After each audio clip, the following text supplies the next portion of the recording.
Hello my YouTube friends, कैसे हैं आप। आई होप आप सभी स्वस्थ होंगे।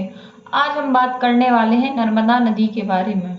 नर्मदा नदी जो भारत के अनूपपुर यानी अमरकंटक से बहकर भारत के विभिन्न स्थानों में जाती है। भारत में स्थित अमरकंटक के पठार नर्मदा नदी का उद्गम स्थल माना जाता है। नर्मदा नदी भारत में प्रख्यात विभिन्न नदियों में से सबसे बड़ी 5 नदियों की लिस्ट में 5वें नंबर पर शामिल है।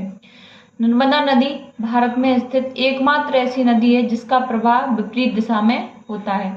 भारत में बहने वाली ज्यादातर नदियां पश्चिम से पूर्व की ओर बहती हैं, लेकिन नर्मदा नदी ही एक ऐसी नदी है जो पूर्व से पश्चिम की ओर बहती है। नर्मदा नदी के विपरीत दिशा में बहने के 2 कारण बताए गए हैं, एक पौराणिक कारण और एक है वैज्ञानिक कारण। पहला, पौराणिक कारण।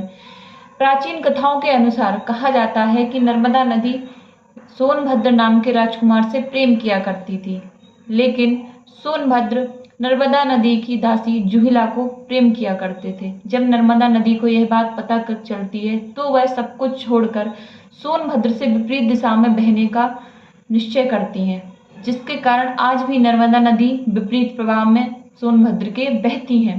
यह तो हुआ पौराणिक कारण।